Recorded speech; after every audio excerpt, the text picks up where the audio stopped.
Alors, une personne sans papier a-t-elle droit aux soins de santé en Belgique? Je dirais oui. Oui, mais ça dépend. Euh, Elle n'a pas accès à tous les soins de santé parce que au niveau des soins de santé, il y a des catégories et il y a des catégories dites urgentes et dans ce micmac, on ne sait pas trop qu'est-ce qui est urgent ou pas. Donc oui, elle a accès, mais pas à tout.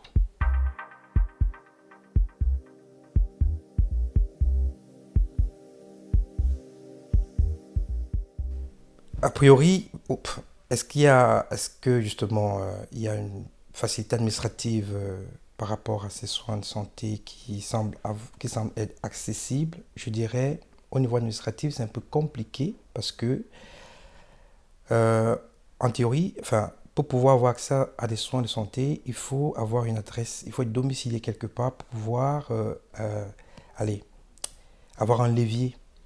Et si on n'est pas domicilié, bah, malheureusement, ça devient très compliqué. Donc, sur le plan administratif, je dirais quand même que c'est une paire de manches. On n'est pas sans papier, on arrive à l'hôpital comme ça, et puis on dit voilà, je suis sans papier, je suis très très malade, soignez-moi. Non. Donc, voilà, il faut quand même démontrer que tu as une résidence, et pour démontrer qu'on a une résidence, c'est pas facile. Donc, sur le plan administratif, c'est très compliqué.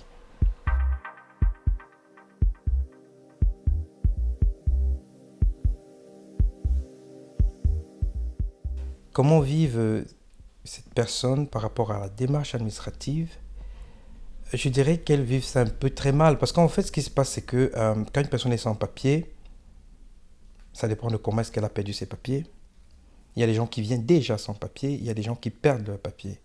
Et ceux qui perdent le papier culpabilisent encore deux fois plus parce que si on leur demande par exemple de quitter le territoire, c'est encore un peu plus compliqué. Donc si vous demandez par exemple que ce soit cette catégorie ou l'autre catégorie de personnes, de toutes les façons, à un moment donné, de, de, de partir, enfin d'avoir ce pan administratif, de retourner, de reconstituer ce pan administratif, ben, ils ont peur. Ils ont peur peut-être de se retrouver dans une adresse, enfin dans une adresse, un lieu de résidence où on peut venir du jour au lendemain les interpeller, leur demander de retourner chez eux. Bon, voilà, d'aucuns diront oui, mais non, c'est pas comme ça, etc. Mais dans leur esprit, en règle générale, ils ont toujours peur de se faire interpeller. Donc en général, c'est des personnes qui vivent ici et ailleurs, qui bougent et qui évitent de rester longtemps dans le même endroit parce qu'effectivement, ils ont peur qu'on les interpelle, quoi. Donc, du coup, enfin, c'est un peu le chien qui se mord la queue. Parce que, et quand tu as ce manque d'informations rassurantes, parce que c'est ça le vrai enjeu, c'est d'avoir des informations rassurantes pour que justement ces personnes puissent comprendre que si elles ont une résidence, elles peuvent activer certains leviers. Mais malheureusement, c'est plus fort que mentalement, c'est très très difficile de pouvoir leur convaincre. Et qui les convainc? Qui? Quelles sont les structures qui sont mises en place pour réellement les convaincre que voilà, n'ayez pas peur, etc. Et comment est-ce que on peut les rassurer? C'est ça.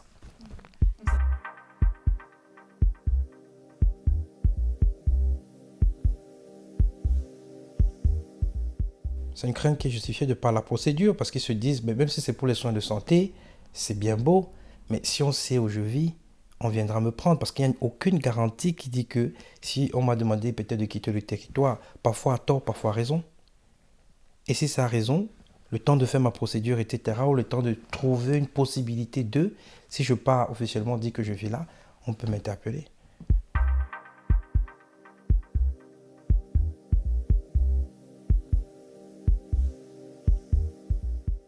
Il y a certains qui font le choix de ne pas activer et qui souhaiteraient peut-être trouver une autre alternative. Mais ça, c'est juste que quand la personne se retrouve dans une situation où elle n'a pas une pathologie grave. Si c'est un peu les maux de tête, si c'est tel truc qu'une infirmière peut-être à domicile, qui connaît la personne, se dit, bon voilà, c'est un petit pansement, je peux le faire, c'est pas grave. Un médecin que la personne connaît, ben écoute, c'est un mot de tête, voilà, ça c'est pas un problème, tu prends un peu de doliprane, ça va aller, enfin, des petits bobos, des machins, ok. Mais si ça commence à aller vers quelque chose de grave, alors là, effectivement, les personnes pensent à pouvoir faire quelque chose, mais toujours dans la crainte. Parce que le plus difficile, c'est de rassurer la personne. Même si toi, tu dis à la personne, non, t'inquiète pas, de toute façon, l'aide médicale urgente existe, etc. Mais voilà, il faut activer cet levier, machin, etc. Mais si tu convaincs la personne en tant que citoyen, il faudrait que, au-delà du fait de convaincre cette personne en tant que citoyen, il faut absolument que, allez, qu'on puisse quelque part garantir sur le plan administratif, peut-être avec un arrêté, ou je sais pas. Ça peut garantir, parce que ça parle beaucoup. Parce qu'il y a une différence entre ce qui peut être clair administrativement et ce qui se dit au quartier. Les on-dits, les non-dits, etc. C'est ça qui, quelque part, pousse parfois les sans-papiers à ne pas vouloir quelque chose, à décider de dire je meurs avec au lieu de me faire prendre. Voilà.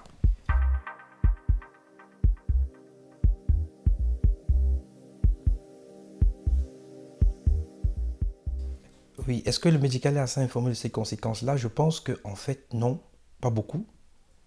Parce que le médical, c'est pas seulement les hôpitaux, c'est aussi quelques centres médicaux, ça dit, c'est aussi les maisons médicales, médicales, etc. Donc, euh, pour l'aide d'urgence, en général, les structures se retrouvent dans les hôpitaux et en partenariat avec des hôpitaux qui ont quand même un centre social, euh, allez, un aspect un peu social. Donc, où quelque part, on peut accueillir, par exemple, des gens, etc. Mais un médecin, parce que, bon, la procédure est simple. Je suis médecin. Quand je reçois un patient en face de moi, je reçois un patient qui est passé par l'accueil, ou qui est passé par un service, mais au moins un service administratif qui se fait enregistrer.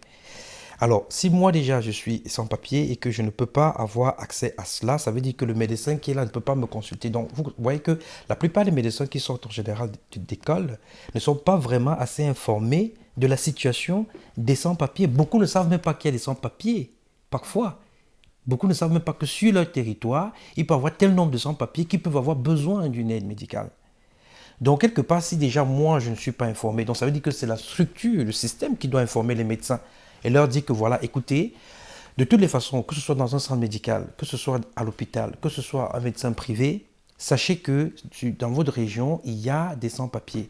Et comme il y a des sans-papiers, faites donc l'effort de. Donc, il faut éduquer les infirmiers, il faut éduquer les médecins, il faut mettre en place dans les hôpitaux, dans les centres médicaux, etc., un système qui permet de déconstruire et de permettre à ces médecins de soigner des personnes sans papier, sans contrainte et sans... Voilà. Quitte à ce que peut-être on puisse ouvrir pour eux, voilà, parce qu'après, pour soigner quelqu'un, il faut connaître un peu son antécédent, quitte à ce qu'on puisse au moins pour eux ouvrir un petit fichier pour leur permettre de... Mais ouvrir un fichier, qu'est-ce que ça leur garantit? Donc, quelque part, et la seule personne qui peut rassurer ces sans-papiers, effectivement, c'est le monde médical. Parce que si moi je dis non, viens, je vais te soigner, il n'y a pas de problème, il faudrait que le monde médical puisse dire je vais te soigner, il n'y a pas de problème. Et voici le papier qui atteste que si tu viens te soigner, tu n'as aucun problème. C'est garanti, on ne va jamais t'arrêter. Donc, mais ça n'existe pas parce que eux-mêmes, je dis bien eux-mêmes, la plupart ne connaissent pas que ce problème existe. Donc, il faut vraiment faire un travail de fond, d'éducation, etc. D'information surtout.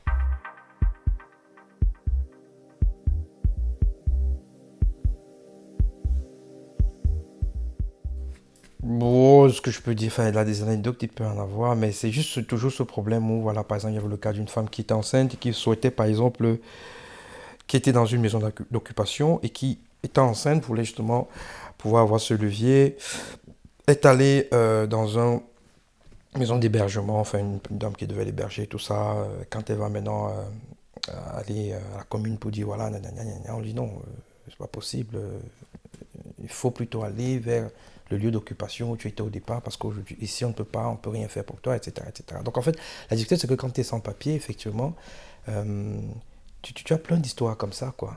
L'histoire aussi d'une personne qui, à un moment donné, avait absolument envie, enfin, était quand même, pour ainsi dire, malade. Mais est-ce que c'est une maladie assez grave quand même, mais n'ayant pas de papier, bah, il fallait quand même au moins prouver un lieu de résidence pour pouvoir essayer de faire quelque chose, pouvoir chercher les leviers, etc., etc. Bah, lui, par contre, ça a été un peu difficile pour lui de faire quelque chose. Donc, c'était quelqu'un qui vivait du côté de Namur. Donc voilà, bon, C'est pas évident. Maintenant, ça dépend des structures, ça dépend des villes, ce qui est un peu aberrant aussi. Ça dépend des villes, ça dépend des hôpitaux, ça dépend des centres médicaux, ça dépend de plein de trucs. Et ça, c'est pas bon. C'est pas bon.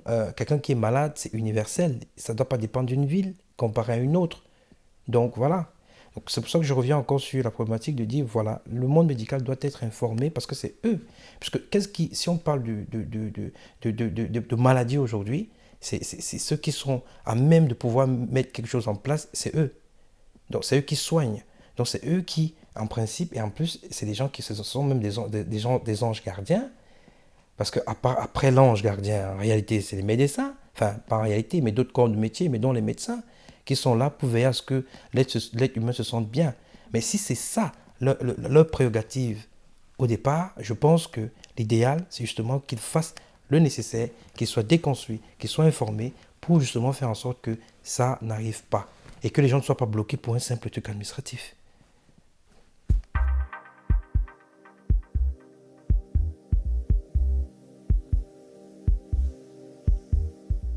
Oh, les papiers pour tout le monde. Et je dirais même pas les papiers, parce qu'en fait, au final, les papiers, c'est un bout, c'est un peu comme je dirais, c'est un peu comme le mariage. En fait, c'est une bague qu'on offre à quelqu'un ou quelqu'une, et puis après, dès qu'on a la bague, qu'est-ce qui se passe après? Ce qui se passe après, en fait, c'est ce que tu vis avec la personne. Donc, quelque part, euh, tout faire pour avoir des papiers, pour pouvoir activer des leviers, pour pouvoir se faire soigner, je trouve que c'est pas juste. Je trouve que c'est pas juste. Je trouve que tout le monde a droit à la santé. Tout le monde, quel qu'il soit, où qu'il soit, a droit à être en bonne santé. Et l'État doit garantir ça. Pour tous et toutes. Je ne vois pas pourquoi est-ce qu'on doit mettre quelque chose administrativement, dire ouais mais toi tu n'as pas droit parce que non, ça reste un individu. Au moins manger, se faire soigner. Après, question d'avoir un logement, etc. Bon, ça on peut encore en débattre. S'il y a les terrains ou pas, s'il y a comment dire, assez de chambres, de studios ou pas, etc. Ça on peut en débattre. Mais oui, l'idéal c'est que tout le monde puisse être soigné, tout le monde puisse avoir des papiers, et j'insiste encore, les papiers pour moi, ça ne veut rien dire, mais simplement tout le monde puisse se faire soigner où qu'il soit dans le monde entier sans restriction.